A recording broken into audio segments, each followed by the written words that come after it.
They didn't cry. They didn't scream. They just said it like it was logistics. We can't have this baby. It would ruin everything.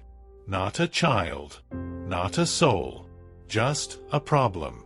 A scheduling conflict. A line item to delete. But here's the part no one talks about. Some problems don't go away. They stay silently. In memories. In regrets. In hearts. And some problems? They were never problems at all. They were lives. Intelligent people hide their pain in silence. Stephen Hawking once said, "Although I cannot move and I have to speak through a computer, in my mind, I am free." How strange it is that a man who could not walk could still feel life more deeply than those who could run away from responsibility. Because some truths don't walk up and introduce themselves. Some truths arrive quietly, like a heartbeat no one wants to hear. A sound in the womb that should mean joy, but to some, only means inconvenience. It's not the baby, it's the timing. Have you heard that before? They call it bad timing, as if life waits for a good moment. But life has never been about convenience. It has always been about meaning. Abraham Lincoln once said, "The best way to predict the future is to create it." But in our world, creation is feared. Babies aren't seen as beginnings anymore. They're seen as burdens. She made a choice. But she never healed.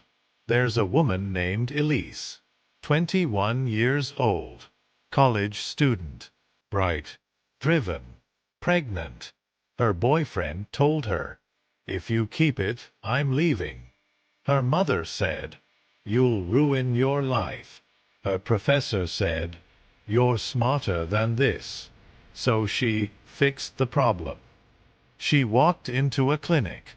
She walked out empty, but not free. Because the world teaches you how to erase a pregnancy, but never how to forget it. Elise later said, "They told me I'd feel relief. But I didn't. I felt like I had vanished along with him. Like part of me was buried with a choice I didn't really make." The problem with calling a life a problem is that you begin to believe your own soul is disposable too. Hawking said, "Quiet people have the loudest minds." The loudest minds are often mothers. Mothers who never held their children. Mothers who walk past baby clothes in stores with a tight chest and fake smile. Mothers who say, "I'm fine," when the calendar hits that date. Some people are so brave, we don't even notice they're suffering. There's a girl named Dana. She doesn't talk much. She studies. She works. She smiles. But when she was 17, she was assaulted. And from that came a child. People said, "You don't owe this world anything. It wasn't your choice to begin with. You can't let this define you." But Dana chose life. Not because it was easy, but because she knew that even broken beginnings can create beauty.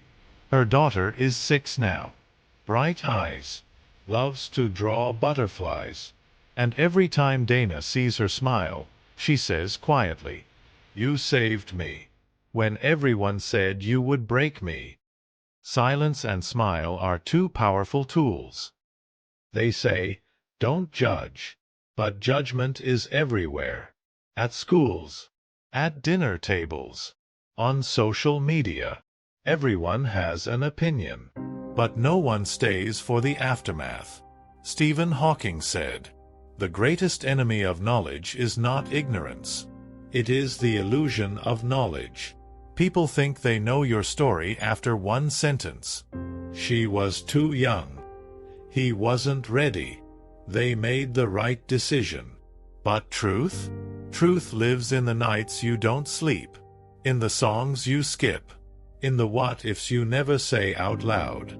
A fetus is not a problem, but fear is. Fear of being abandoned, fear of being poor, fear of being alone, But fear cannot raise a child, nor bury one. It can only paralyze the part of you that longs for healing. Lincoln said, "To be calm is the highest achievement of the self." But calm doesn't come from avoidance. It comes from acceptance, from saying, "I'm scared, but this life inside me, it matters." Lessons are not in choices. They are in consequences. Elise never became a mother. Not officially. No one sent her flowers. No one threw her a baby shower. There was no heartbeat on paper, no name on a birth certificate. But every spring something shifts.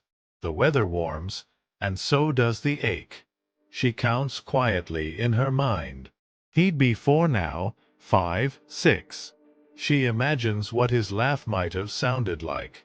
What kind of cake he would have wanted. What color his eyes would have been.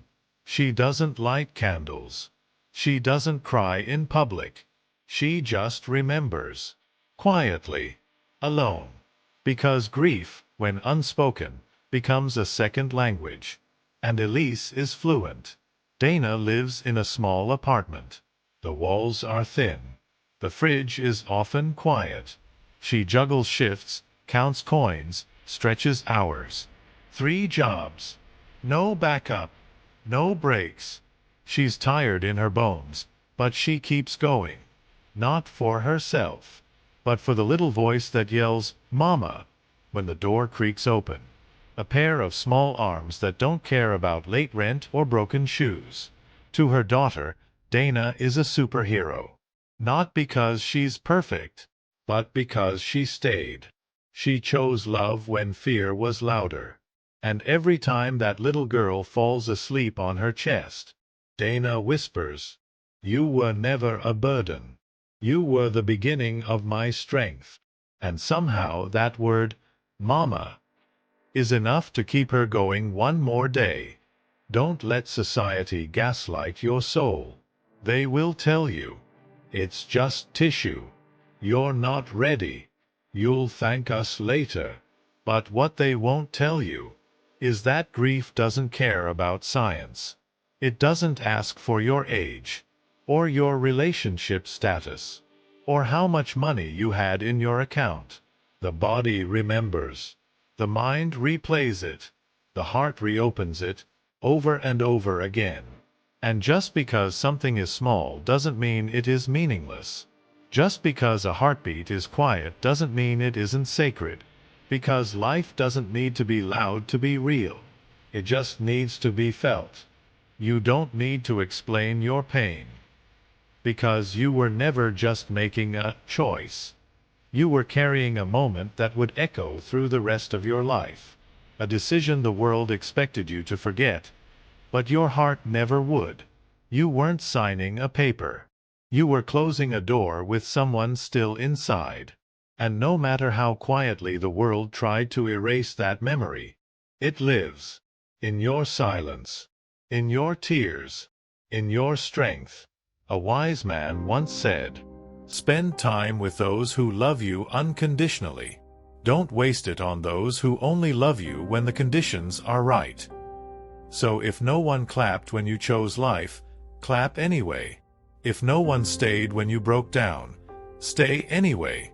If no one saw that heartbeat as a person, you still can. Because sometimes the most sacred things in life are the ones only you ever believed in.